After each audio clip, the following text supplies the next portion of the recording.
നിങ്ങൾ കുറെ പേരെങ്കിലും രാവിലെ എഴുന്നേറ്റ ഉടനെ കാപ്പി കുടിച്ചാലേ ക്ഷീണം മാറുള്ളൂ, അതല്ലെങ്കിൽ രാവിലെ എഴുന്നേറ്റ് പതിവായി കഴിക്കാറുള്ള മൾട്ടി വൈറ്റമിൻസ് ഒക്കെ കഴിച്ചാലേ ക്ഷീണം മാറുള്ളൂ, ഇങ്ങനെ ചിന്തിക്കുന്ന ഒരുപാട് പേരുണ്ടാവില്ലേ. എന്നാൽ ഇതൊന്നും ഇല്ലാതെ തന്നെ വളരെ നാച്ചുറൽ ആയിട്ട് നിങ്ങളൊരു റുട്ടീൻ ലൈഫ് മുന്നോട്ട് നയിക്കുകയാണെങ്കിൽ ഈ ക്ഷീണവും തളർച്ചയും ബുദ്ധിമുട്ടുകളും ആലസ്യം അസ്കിതയും മടിയും ഒന്നും ഇല്ലാതെ ഉണർവോടും ഉന്മേഷത്തോടും കൂടെ ദിവസം തോറും ഉണർന്നെഴുന്നേക്കാനും അന്നത്തെ ദിവസം വളരെ എനർജിയോടും എന്തൂസിയാസത്തോടും കൂടെ കാര്യങ്ങൾ ചെയ്യുന്നതിനും സാധിക്കും. അതിന് സഹായകരമായ ചില ടിപ്പുകൾ ഇന്നത്തെ വീഡിയോയിൽ പറയാം. നമ്മുടെ വീഡിയോകൾ പതിവായിട്ട് കണ്ടുകൊണ്ടിരിക്കുന്നവർക്കൊക്കെ ഇത് പലർക്കും അറിയാവുന്ന കാര്യങ്ങളായിരിക്കും. എന്നിരുന്നാലും ഒന്നും കൂടെ മനസ്സിൽ ഊട്ടി ഉറപ്പിക്കുന്നതിനായിട്ട് തീർച്ചയായിട്ടും സഹായകരവും. അതുകൊണ്ട് ശ്രദ്ധിച്ച് സ്കിപ്പ് ചെയ്യാതെ അവസാനം വരെ കാണുക. കണ്ടതിന് ശേഷം എല്ലാവർക്കും ഷെയർ ചെയ്ത് കൊടുക്കുക. വീഡിയോ ഉപകാരപ്പെടുത്തുമെന്നാണെങ്കിൽ ഒന്ന് ലൈക്ക് ചെയ്യാനും കൂടെ ഓർമ്മിപ്പിക്കുന്നു. ഞാൻ ഡോക്ടർ സേവ്യർ. പതിപോലെ നമുക്ക് ഇന്നത്തെ വീഡിയോ ആരംഭിക്കാം. നല്ല ഉണർവും ഉന്മേഷത്തോടു കൂടെ ഒരു ദിവസം ചെലവഴിക്കുന്നതിന്, നമുക്ക് വേണ്ടതായ കാര്യങ്ങളൊക്കെ കൃത്യമായിട്ട് ചെയ്തു തീർക്കുന്നതിന്, അതിനുള്ള എനർജി ഉണ്ടാകുന്നതിന് ഇതിന് തീർച്ചയായിട്ടും സഹായകരമായിട്ടുള്ള ഏറ്റവും പ്രധാനപ്പെട്ട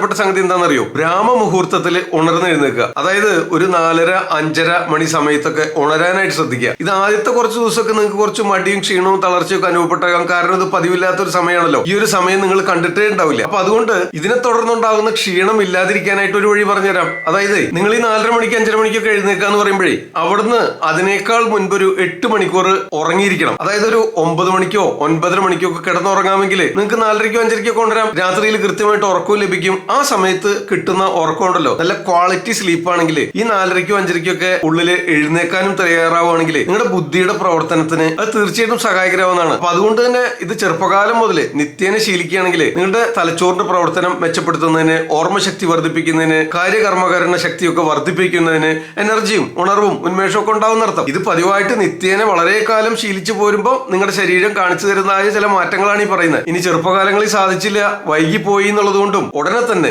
ഇന്ന് മുതൽ അല്ലെങ്കിൽ നാളെ മുതൽ നിങ്ങൾക്ക് ആരംഭിക്കാവുന്നതാണ്. പതിവായിട്ട് കുറച്ചു ദിവസം ശീലിച്ചു കഴിയുമ്പോൾ നിങ്ങൾക്ക് അതിന്റെ ഗുണങ്ങൾ അനുഭവിക്കാനായിട്ട് സാധിക്കും. ഇനി ഈ സമയത്ത് ഉണർന്നെഴുന്നേറ്റ് കഴിഞ്ഞാൽ നിങ്ങൾ എല്ലാവരും പല്ല് തേക്കാറുണ്ട്. അതിനായിട്ട് അനുയോജ്യമായിട്ടുള്ള ദന്തധാവന ചൂർണങ്ങളോ ആയുർവേദ ഔഷധ ദ്രവ്യങ്ങളോ ഒക്കെ ഉപയോഗിക്കാവുന്നതാണ്. നമ്മൾ മുൻ വീഡിയോകളിൽ ഇതിനെ പറ്റിയൊക്കെ പറഞ്ഞിട്ടുണ്ട്. അതിനെ തുടർന്ന് ചെയ്യാവുന്ന മറ്റൊരു ചടങ്ങാണ് ഓയിൽ പുള്ളിങ്. ശുദ്ധമായ നല്ലെണ്ണ ഉപയോഗിച്ചോ അതല്ലെങ്കിൽ ഒരു ആയുർവേദ ഡോക്ടറെ നിർദ്ദേശാനുസരണം ഉപയോഗിക്കുന്ന അനുയോജ്യമായിട്ടുള്ള തൈലങ്ങൾ ഉപയോഗിച്ചോ ഒരു 1-2 ടീസ്പൂൺ തൈലം ഒന്ന് കവിൾക്കൊണ്ട് തുപ്പിക്കളയുന്നു. ഇതിനായിട്ടൊരു 2-3 മിനിറ്റ് സമയം ചെലവഴിക്കാം. അത് കഴിഞ്ഞാൽ ഒരു 1-2 ഗ്ലാസ് ഇളം ചൂടുവെള്ളം രാവിലെ വെറും വയറ്റിൽ കുടിക്കുന്നത് ശീലമാക്കുക. ഈ ഇളം ചൂടുവെള്ളത്തിലേക്ക് ഒരു പകുതി ചെറുനാരങ്ങ നീരും കൂടെ പിഴിഞ്ഞു ചേർക്കാവുന്നതാണ്. ഇത് നിത്യേന ശീലിക്കുകയാണെങ്കിൽ നമ്മുടെ മെറ്റബോളിസം എൻഹാൻസ് ചെയ്യുന്നതിന്, ചയാപചയ പ്രവർത്തനങ്ങളൊക്കെ മെച്ചപ്പെടുത്തുന്നതിന് സഹായകരമാവുന്നു. ശരീരത്തിലുള്ള വിഷാംശത്തെ, ടോക്സിൻസിനെ പുറത്തേക്ക് എലിമിനേറ്റ് ചെയ്യുന്നതിന് സഹായകരമാവുന്നു. ദഹനശക്തി ഉണ്ടാകുന്നതിന് സഹായകരമാവുന്നു. ശരീരത്തിന് വേണ്ടതായ ഉണർവും ഉന്മേഷവും എനർജിയും ഒക്കെ ലഭിക്കുന്നതിന് സഹായകരമാവുന്നു. അതിനുശേഷം ഒരു 3/4 മണിക്കൂർ സമയം യോഗാസനത്തിനും പ്രാണായാമത്തിനും മെഡിറ്റേഷനുമായിട്ട് മാറ്റിവെക്കുക. ഒരു അരമണിക്കൂർ സമയമെങ്കിലും രാവിലത്തെ സമയം ഒരു 3-4 സെറ്റ് സൂര്യ നമസ്കാരം ചെയ്യുക. ശവാസനം ചെയ്തതിനു ശേഷം വജ്രാസനത്തിൽ ഇരുന്നുകൊണ്ട് മെഡിറ്റേഷൻ, പ്രാണായാമം ഇത്തരം സംഗതികളൊക്കെ ശീലിക്കാവുന്നതാണ്. അതിനായിട്ട് ഒരു യോഗ മാസ്റ്ററെ സമീപിക്കാവുന്നതാണ്. അതിനുശേഷം ഒരു ആയുർവേദ ഡോക്ടറെ കൺസൾട്ട് ചെയ്തിട്ട് നിങ്ങളുടെ ദേഹപ്രകൃതിക്കും ദോഷസ്ഥിതിക്കും രോഗാവസ്ഥകൾക്കും അനുയോജ്യമായ ഒരു തൈലയോഗം നിശ്ചയിക്കുക. എന്നിട്ട് ആ തൈലം ചെറുതായിട്ടൊന്ന് ചൂടാക്കിയിട്ട് കഴുത്തിന് കീഴെ മേലൊട്ടാകെ തേച്ച് തലയോടി ഒരു അരമണിക്കൂർ സമയം ചെലവഴിക്കുന്നു. അതിനുശേഷം ഇളം ചൂടുവെള്ളത്തിൽ കുളിക്കുന്നത് ശീലമാക്കുക. ഈ കുളിക്കാനുള്ള വെള്ളം തയ്യാറാക്കുമ്പോൾ പഴുത്ത പ്ലാവിലോ പേരയുടെ ഇലയോ പുളിയുടെ ഇലയോ ഉങ്ങിന്റെ ഇലയോ ആര്യവേപ്പിലയോ കരിനൊച്ചിയിലയോ വാദം കൊല്ലിയിലയോ കുറുന്തോട്ടി സമൂലം പറിച്ചെടുത്തതോ ഇതിലേതാണ് നിങ്ങൾക്ക് അനുയോജ്യമായതെന്ന് നിങ്ങൾ കൺസൾട്ട് ചെയ്യുന്ന ഡോക്ടറോട് ചോദിച്ചു മനസ്സിലാക്കുക. ഈ ഔഷധ ദ്രവ്യങ്ങൾ ഇട്ട് വെന്ത വെള്ളം സഹിക്കാവുന്ന ചൂടോടെ ഇളം ചൂടോടെ കുളിക്കുന്നതിനായിട്ട് ഉപയോഗിക്കുക. ഇങ്ങനെ പതിവായിട്ട് ഇത്രയും ചിട്ടകൾ ചെയ്യുക. ഇതൊക്കെ ശീലിച്ചതിന് ശേഷം മാത്രം പ്രാതല് ബ്രേക്ക്ഫാസ്റ്റ് കഴിക്കുന്നത് ശീലമാക്കുക. ഇതിനായിട്ട് രാവിലെ തന്നെ ഈ ബ്രെഡും ബട്ടറും ജാമും ബർഗറും പിസയും ഇത്തരം സംഗതികളൊക്കെ ഡിപ്പെൻഡ് ചെയ്യാതെ പൊറോട്ടയും ഇറച്ചിയൊക്കെ രാവിലെ ബ്രേക്ക്ഫാസ്റ്റിന് തന്നെ കഴിക്കുന്നവരുണ്ട്. ഇത് തീർച്ചയായിട്ടും നിങ്ങളുടെ ദഹനേന്ദ്രിയ വ്യൂഹത്തെ നശിപ്പിക്കുന്നതായിരിക്കും. രാവിലത്തെ സമയം കഫത്തിന്റെ സമയമാണ്, ദഹനശക്തി കുറവായിരിക്കും എന്നുള്ളതുകൊണ്ട് ഉച്ചയ്ക്ക് കഴിക്കാൻ ഉദ്ദേശിക്കുന്നതിന്റെ പകുതി അളവിൽ മാത്രമേ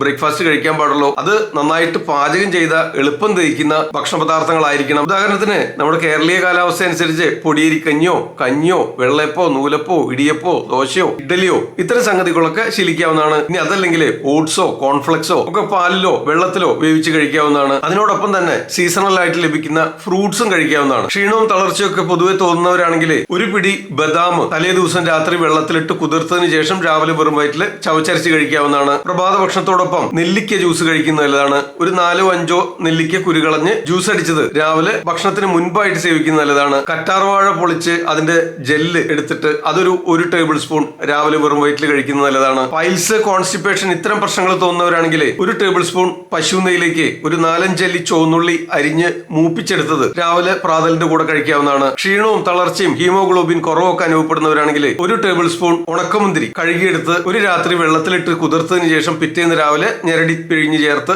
ആ വെള്ളവും കുടിക്കാം, ആ ചണ്ടിയും ചവച്ചരച്ചിറക്കാവുന്നതാണ്. കുട്ടികളൊക്കെ ആണെങ്കിൽ മലബന്ധം അനുഭവപ്പെടുന്നുണ്ടെങ്കിൽ ബ്രഹ്മി ഒരു 10-20 ഗ്രാം ബ്രഹ്മി ചട്ടിയിലിട്ടൊന്ന് ചെറുതായിട്ട് ചെറുതീകരിച്ച് വാട്ടിയെടുത്തതിന് ശേഷം ഇടിച്ചു പിഴിഞ്ഞ് നീരെടുക്കുക. ഇതൊരു 1-1.5 ടീസ്പൂൺ ആകാം. അതിലേക്ക് ഒരു പകുതി തേനും കൂടെ ചേർത്ത് ചാലിച്ച് രാവിലെ വെറും വയറ്റിൽ പതിവായിട്ട് കുടിക്കുന്നത് ശോധന ഉണ്ടാകുന്നതിനും കുട്ടികളെ സംബന്ധിച്ച് ബുദ്ധിയുടെ വികാസത്തിനും ബുദ്ധി വളർച്ചയ്ക്കും ഓർമ്മശക്തി വർദ്ധിപ്പിക്കുന്നതിനും ഒക്കെ സഹായകരമാവുന്നതാണ്. ഈ കറ്റാർവാഴപ്പോളയുടെ ജെല്ലി എടുത്ത് കഴിക്കുന്നതും നെല്ലിക്ക കഴിക്കുന്നതൊക്കെ ധാരാളം ആന്റി ഓക്സിഡൻസും വൈറ്റമിൻസും ഒക്കെ ശരീരത്തിന് ലഭ്യമാക്കുന്നതിന് സഹായകരമാവുന്നു. ഇതിനെല്ലാം തന്നെ ആന്റി ഏജിങ് എഫക്ട് ഉണ്ട്. ചർമ്മ സംരക്ഷണത്തിന് നല്ലതാണ്. ജരാനരകളെ അകറ്റി നിർത്തി പ്രായം നിങ്ങളുടെ ചർമ്മത്തെ ബാധിക്കാതെ നിലനിർത്തുന്നതിന് പോലും സഹായകരമാണ് ഇത്തരം ശീലങ്ങളൊക്കെ നിത്യജീവിതത്തിൽ കൂട്ടിച്ചേർക്കുന്നത്. ദഹനത്തകരാറുള്ളവരാണെങ്കിൽ കുടിക്കാനുള്ള വെള്ളം തീർച്ചയായിട്ടും ചുക്കും ജീരകവും ചതച്ചിട്ട് വെന്ത വെള്ളം കുടിക്കാനായിട്ട് എടുക്കുക. ഇത് വായുമുട്ടലും ദഹനത്തകരാറുകളും ഗ്യാസ് ട്രബിളും ബ്ലോട്ടിങ്ങും ഇത്തരം പ്രശ്നങ്ങളൊക്കെ നിയന്ത്രിക്കുന്നതിന് സഹായകരമാണ്. രാവിലെ തന്നെ ഒത്തിരി സ്ട്രോങ് കോഫിനേറ്റഡ് ഡ്രിങ്ക്സ്, അതായത് കാപ്പിയും ചായയും ഒക്കെ അമിതമായിട്ട് സ്ട്രോങ് ആയിട്ട് കൂടെ വളരെ എണ്ണം കഴിക്കുന്നത് പതിവാണെങ്കിൽ അത് ഒഴിവാക്കേണ്ടതാണ്. അതുപോലെ തന്നെ